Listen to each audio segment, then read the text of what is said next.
रात के तकरीबन 8:30 बजे होंगे। अरुण अपनी गाड़ी से कहीं जा रहा था,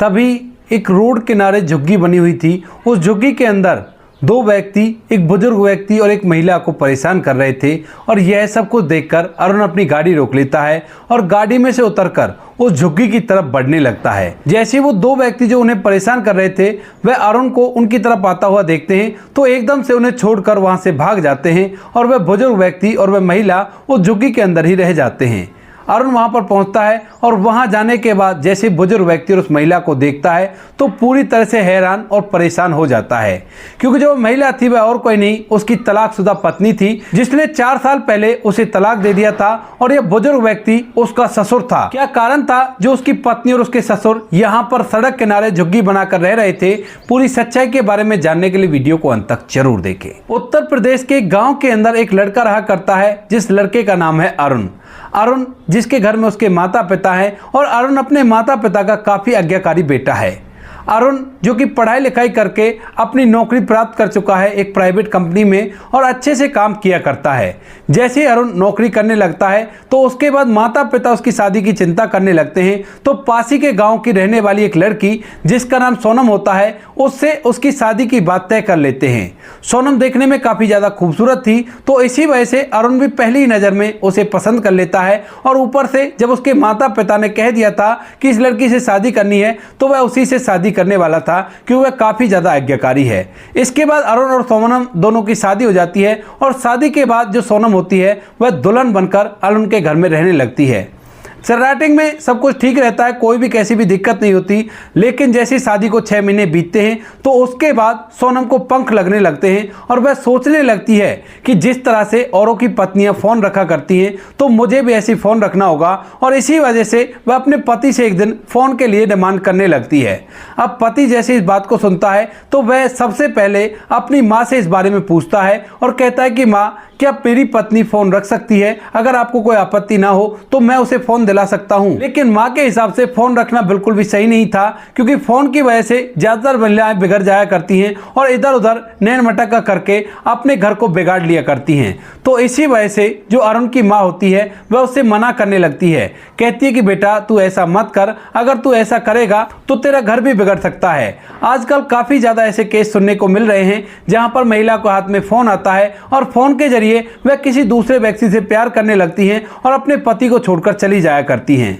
यह बात सुनकर अरुण अपनी मां को बात को मानने के लिए तैयार हो जाता है और अपनी पत्नी से जाकर कह देता है कि देखो, फोन की वजह से हमारा घर बिगड़ सकता है, तो इसी वजह से तुम्हें फोन रखने की कोई भी जरूरत नहीं है। अब यह बात सोनम को काफी ज्यादा बुरी लगती है और वो कहने लगती है कि क्यों, मेरे अंदर ऐसी क्या कमी है, क्या आपको मुझ पर विश्वास नहीं है जो आप अपनी माँ की इस बात को मान रहे हो? तो वो कहता है कि देखो सोनम, ऐसी बात नहीं है, दरअसल ये हमारे बुजुर्ग हैं और इनको हमसे काफी ज्यादा जिंदगी जीने का एक्सपीरियंस है, तो इनकी बातें तो हमें माननी ही चाहिए, क्योंकि हम जो बातें आज से 20 साल बाद सीखेंगे वो बातें इन्होंने काफ़ी दिनों पहले सीख ली है और वो भी तजुर्बे के साथ। तो इनकी बातों को मानने में कोई बुराई नहीं है। जब घर वाले मना कर रहे हैं तो तुम क्यों फ़ोन रखना चाहती हो? इसके बाद सोनम अपने पति से नाराज़ हो जाती है और जैसे ही वो पति से नाराज़ होती है तो पति उसे धमकाने लगता है, कहता है कि अब ऐसी बातों पर भी तुम अपने और मेरे बीच में इस तरह की बातें करोगी, ये बिल्कुल ही सही नहीं है। ऐसा कहकर वो उसे धमका देता है और धमकाकर वहां से अपने काम पर चला जाता है। इधर यह बात अरुण के माता पिता को भी पता चल गई थी, तो अरुण के पिता कहने लगते हैं कि तुमने क्यों मना किया, बेटे से कह दो ना, फोन रख लेने देगी। लेकिन वहीं पर जो अरुण की माँ होती है वह अपने पति से कह देती है कि बात तो आपकी ठीक है, लेकिन इस फोन की वजह से अगर मेरे बेटे का घर बिगड़ गया तो बहुत ही गलत होगा, क्योंकि हमारा इकलौता बेटा है और ऐसा हम बिल्कुल भी नहीं चाहते। इधर जो सोनम होती है, जैसे उसके पति ने उस पर डांट लगाई थी तो उसे इस बात का बड़ा बुरा लगता है और वह अपनी माँ के पास फोन कर कर उसे सारी बातें बता देती है और कहती है कि माँ, ये लोग मुझे फोन नहीं रखने दे रहे और बहुत ही गलत बात है, और सोच रहे हैं कि मैं फोन लूंगी तो किसी और से बात करके ऐसा कर सकती हूँ, क्या ये इनकी अच्छी बात है? और इसने मुझे धमकाया भी है। तो माँ अपनी बेटी की ओर लेती है और कहती है कि बेटी कोई बात नहीं, अगर ऐसी बात है तो मैं यहाँ से तुम्हारे लिए फ़ोन भिजवा देती हूँ, तुम उस फ़ोन को रख लेना। तो वो कहती है कि नहीं माँ, ये लोग फिर से मना करेंगे और अगर आप वहाँ से फ़ोन भिजवाओगी तो आप लोगों को भी खरी खोटी सुनाने लगेंगे। इसके बाद माँ कहने लगती है कि अरे ऐसे कैसे होगा, हमने कहीं तुम्हें कोई बेचा थोड़ी ना है, हमने तुम्हारी उस लड़के से शादी कराई है और तुम फोन तो रख सकती हो। जब सभी महिलाएं ज्यादातर फोन रखा करती हैं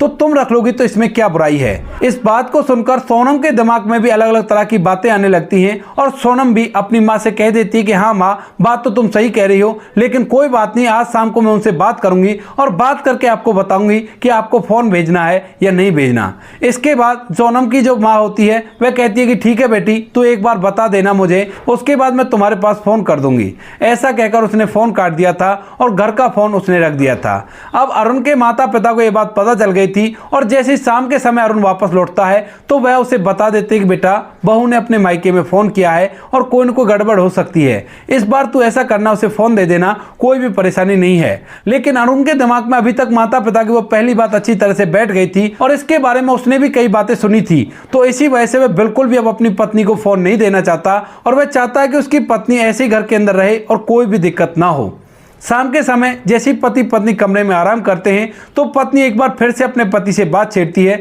और कहती है कि देखिए जी, मैं कुछ भी ऐसा वैसा नहीं करूंगी, आप मुझे फ़ोन दिला दीजिए क्योंकि मैं फ़ोन के बिना अब इस घर में नहीं रह सकती। यह बात सुनकर अरुण को बहुत ज़्यादा गुस्सा आता है क्योंकि अरुण अपनी पत्नी से बहुत ज़्यादा प्यार किया करता था और ऊपर से उसने फ़ोन की वजह से उसे छोड़ने की बात कह दी थी। अरुण पहले तो सोनम को समझाता है, लेकिन सोनम बार बार इस बात को रिपीट करने लगती है कि अगर तुमने मुझे फ़ोन नहीं दिया तो मैं इस घर में बिल्कुल भी नहीं रहूंगी, क्योंकि उसे पता चल गया था कि इस बात को सुनने की वजह से अरुण के चेहरे पर थोड़ी बहुत तब्दीली आई है और इस बात की वजह से वो मुझे फोन दिला सकता है। इसके बाद जब काफी देर तक उन दोनों की बातें होती हैं और बातों के दौरान सोनम बिल्कुल भी नहीं मानती है तो अरुण साफ साफ बोल देता है कि ठीक है सोनम, अगर तुम्हें मेरे साथ रहना है तो बेशक से रहो, फोन तो मैं तुम्हें नहीं दिलाने वाला, चाहे इसके लिए तुम बेशक से मेरे घर को छोड़कर चली जाओ। अब सोनम जब इस बात को सुनती है तो उसे इस बात का बड़ा ही बुरा लगता है और वह जब भी घर वाले फोन को उठाकर अपनी माँ के पास फोन करती है और अपने भाई को यहाँ पर बुला लेती है। उसका बड़ा भाई माँ के कहने पर यहाँ पर आ जाता है और अपनी बहन सोनम को रात के समय में ही अपने साथ लेकर वापस से घर चला जाता है। अब जैसे ही सोनम वहां से अपने घर गई थी तो उसके बाद उसकी माँ और भी उसे उल्टी सीधी बातें सिखाने लगती है और कहती है कि जब तक यहाँ पर आकर नाक नहीं रगड़ेगा तब तक तुम्हें उसके साथ नहीं जाना है और हम भी तो देखे वो तुम्हें लेने के लिए कैसे नहीं आता है, अगर नहीं आएगा तो हम उस पर मुकदमा दर्ज करा देंगे, ये कर देंगे, वो कर देंगे। यानी कि तरह तरह से अपनी बेटी को इतना मैनिपुलेट कर देती है कि वह अपने पति से ना चाहते हुए नफरत करने लगती है, जबकि उन दोनों के बीच में काफी ज्यादा प्यार था। इसके बाद जब अरुण देखता है कि उसकी पत्नी एक छोटे से फोन की वजह से उससे रूठ कर चली गई है तो वह उसे कभी भी अपने घर ना लाने का फैसला करता है और माता पिता जब उसे बहू को लाने के लिए कहते हैं तो वह उनसे मना कर देता है। कहता है कि माँ कोई बात नहीं, उसे वहां पर रहने दो कुछ दिन, क्योंकि अगर वो फोन लेकर इस घर में आई तो मैं बिल्कुल भी बर्दाश्त नहीं कर सकता, क्योंकि मैंने एक बार जब उससे कह दिया तो कह दिया। अब माता पिता पहले तो उसे समझाते हैं, लेकिन जब देखते हैं कि बेटा जिद पकड़ चुका है तो उसके बाद वो भी उससे कुछ नहीं कहते। इधर सोनम अपनी माँ के घर में रहती है और वहां पर जो उसका पिता होता है वह उसे समझाने लगता है। कहता है कि बेटी, जैसा पति कहा करता है वैसा ही तुम्हें करना चाहिए, क्योंकि पिता काफी अच्छा है और काफी समझदार है। उसे पता है कि इस तरह से तो बेटी का घर बिगड़ जाएगा और इसकी माँ का कुछ नहीं बिगड़ने वाला, और माँ से वो जिंदगी भर अपने आप को बचाते आया था, क्योंकि माँ इसी तरह की थी, वह कभी भी उसकी बात नहीं माना करती और अपनी मनमानी किया करती थी। ऐसी कुछ बातें वो अपनी बेटी को सिखा रही थी, तो इसी वजह से पिता उसे समझाने लगता है। लेकिन वहीं पर माँ को पता चल जाता है कि यह उसे बता रहा है कि ऐसा नहीं करना चाहिए, तो वह अपने पति पर चिल्ला कर पड़ती है। और उसके बाद जो सोनम का पिता होता है वह भी चुपचाप रह जाता है और घर के अंदर ऐसे ही बैठा रहता है। धीरे धीरे कुछ समय बीतता है और कुछ समय बाद जब अरुण अपनी पत्नी को लेने के लिए उसके मायके नहीं जाता है तो उसके बाद सोनम की मां तलाक का केस दर्ज करा देती है। और उसके बाद जैसे ही तलाक के नोटिस अरुण के पास पहुंचते हैं तो उसे और भी ज्यादा गुस्सा आता है और वह अब सोनम को तलाक देने के लिए तैयार हो जाता है। दोनों पति पत्नी कोर्ट में एक दूसरे के सामने खड़े होते हैं और उसके बाद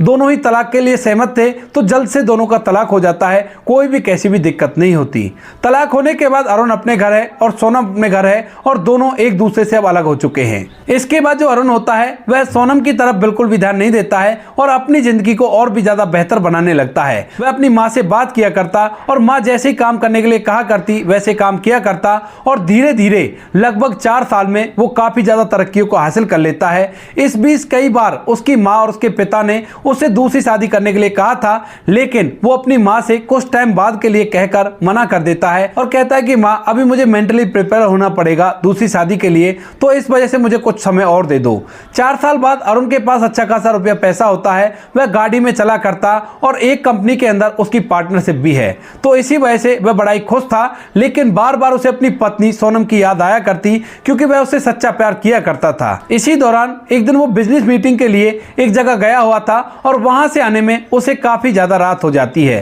रात के समय वो अपनी गाड़ी से आ रहा था, लेकिन तभी अचानक से जब उसकी गाड़ी की लाइटें एक झुग्गी पर पड़ती हैं, जिस झुग्गी के अंदर एक बुजुर्ग व्यक्ति था उसको एक व्यक्ति ने पकड़ रखा था और दूसरा व्यक्ति एक महिला के साथ जबरदस्ती करने की कोशिश कर रहा था। तो फौरन से अरुण अपनी गाड़ी को झुग्गी के साइड में रोकता है और जैसे ही उतरकर झुग्गी की तरफ चलने लगता है तो उसी दौरान वो दोनों व्यक्ति जो उन दोनों को परेशान कर रहे थे वह वहां से भाग जाते हैं और अरुण अंदर चला जाता है उस झुग्गी के और उनसे पूछने लगता है कि ये कौन लोग थे और ये क्या कर रहे थे। लेकिन जैसे अरुण गौर से उन दोनों को देखता है तो देखते ही पूरी तरह से हैरान हो जाता है। दरअसल यहाँ पर जो एक बुजुर्ग व्यक्ति था यह और कोई नहीं उसका ससुर था और यहाँ पर जिस महिला के साथ वो लोग जबरदस्ती करने की कोशिश कर रहे थे वह और कोई नहीं उसकी तलाकशुदा पत्नी सोनम थी, जिसने मोबाइल ना मिलने की वजह से उसे तलाक दे दिया था और अपनी माँ के कहे में ये सब कुछ उसने किया था। अब जैसे अरुण अपनी पत्नी और अपने ससुर को यहाँ पर देखता है तो उसे बहुत ज्यादा हैरानी होने लगती है और वो सोचता है कि ऐसा कैसे हो सकता है,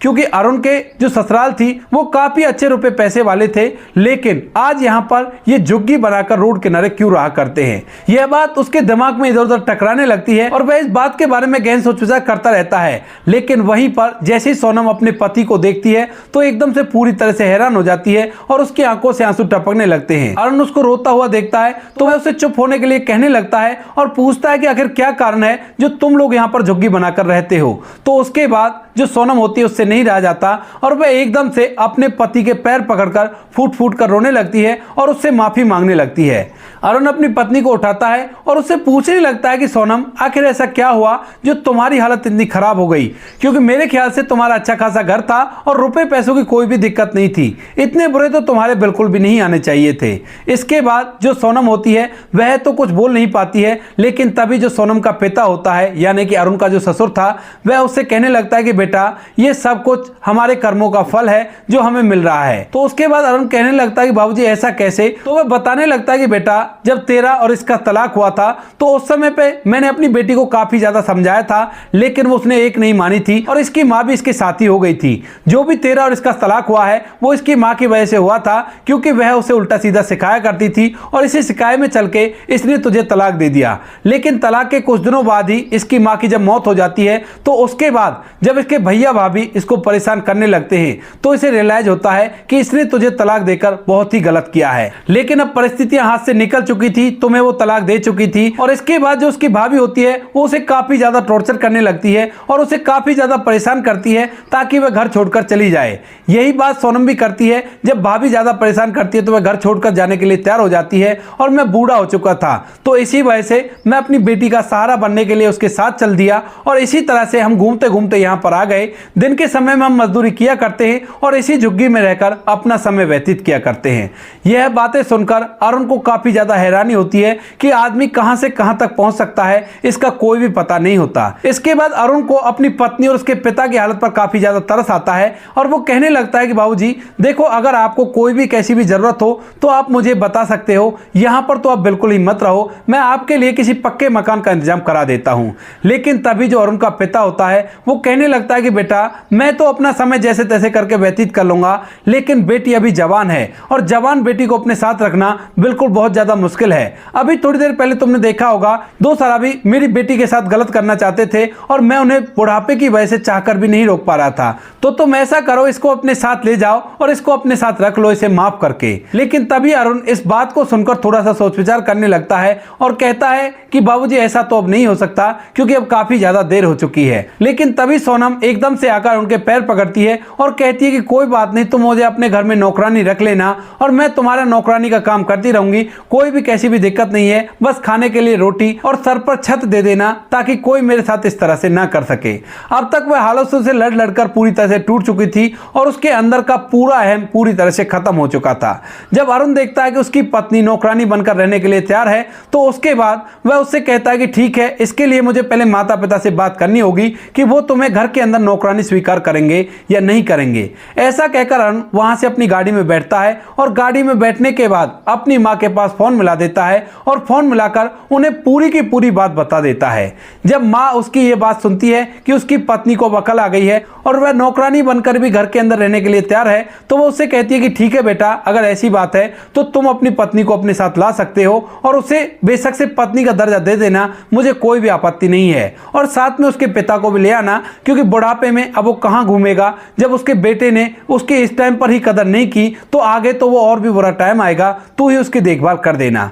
ऐसा कहकर मां ने बेटे को आदेश दे दिया था और बेटा अपने साथ अपनी पत्नी और उसके पिता दोनों को ले चलता है। कहता है कि कोई बात नहीं, आप दोनों मेरे साथ चलो, आप दोनों के लिए वहां पर काम मिल जाएगा और आप लोग वहीं पर काम कर लेना, बदले में आपको अच्छा खाना और अच्छी तरह से रहने के लिए जगह हम लोग दे देंगे। अरुण ने फिलहाल अपने लिए एक बहुत बड़ा आलीशान घर बना रखा था जिसके अंदर वो अपने माता पिता के साथ रहा करता था। और अब जैसे ही यहां पर सोनम उस घर को देखती है तो एकदम से उसकी आंखें फटी के फटी रह जाती हैं। इसके बाद जैसे वो घर के अंदर जाती है तो वहां पर उसके माता पिता मिलते हैं, लेकिन जैसा उसने उम्मीद की थी वैसा उसे कुछ भी नहीं मिला था, क्योंकि वह सोच रही थी कि यहां पर अरुण की पत्नी उसे मिलेगी और वह उसको भी तो देखेगी कि उसने कैसी लड़की से शादी की है। यहां पर कोई भी अरुण की पत्नी नहीं थी और इस बात से वह काफी ज्यादा हैरान हो जाती है। अब जैसे वो घर में आई थी तो अरुण की माँ एकदम से उसका अच्छी तरह से स्वागत करती है और कहती है कि बेटी, तुम्हें नौकरानी की तरह नहीं, यहाँ पर महारानी की तरह रहना होगा, क्योंकि तुम्हारे पति ने अब तक कोई दूसरी शादी नहीं की है और इसी वजह से अब तुम आराम से इस घर के अंदर राज करो, कोई भी कैसी भी परेशानी नहीं है। तुम्हारा पिता भी यहीं पर रहेगा और तुम भी यहीं पर रहना, ये सब कुछ तुम्हारा ही है और कोई भी कैसी भी दिक्कत नहीं है। इसके बाद सोनम को इन बातों पर विश्वास नहीं होता और वह एकदम से अपनी सास के पैर पकड़कर फूट फूट कर रोने लगती है और कहती है कि माँ जी, हो सके तो मुझे माफ कर देना। सास अपनी बहू को उठाकर अपने गले से लगा लेती है और कहती है कि बेटी कोई बात नहीं, गलतियां इंसान से हुआ करती हैं और इंसान गलतियों का पुतला है, तो तुमसे भी हो गई, इसमें कोई बड़ी बात नहीं है। अब आराम से अपने जीवन को व्यतीत करो, कैसी भी कोई परेशानी नहीं है। फिलहाल अरुण और सोनम को 2 बच्चे हैं और दोनों बच्चों को पाकर वह बड़े ही खुश हैं। अरुण और सोनम के पिता और अरुण के माता पिता दोनों की सेवा किया करते हैं और अच्छे से उन्हें घर के अंदर रखा करते हैं। इसके बाद अरुण ने और भी ज्यादा तरक्की की है और फिलहाल वो काफी अच्छी जिंदगी व्यतीत कर रहे हैं। तो दोस्तों, ये थी आज की कहानी। आपको कहानी जैसी भी लगी हो कमेंट सेक्शन में बता देना। वीडियो अगर अच्छी लगी हो तो वीडियो को लाइक और चैनल को सब्सक्राइब जरूर करें ताकि हमें थोड़ा सा हौसला मिले आप लोगों के लिए ऐसे अच्छे वीडियो बनाने के लिए। इन कहानियों को सुनाने का उद्देश्य किसी को परेशान करना बिल्कुल भी नहीं है। यह कहानी आपको इसलिए सुनाई जाती है ताकि आप लोग इन कहानियों में से कुछ ना कुछ सीख सको और अपने जीवन में उस चीज को अप्लाई कर सको। मिलते हैं किसी नेक्स्ट वीडियो नए टॉपिक के साथ, तब तक के लिए जय हिंद, जय भारत, जय हिंदुस्तान।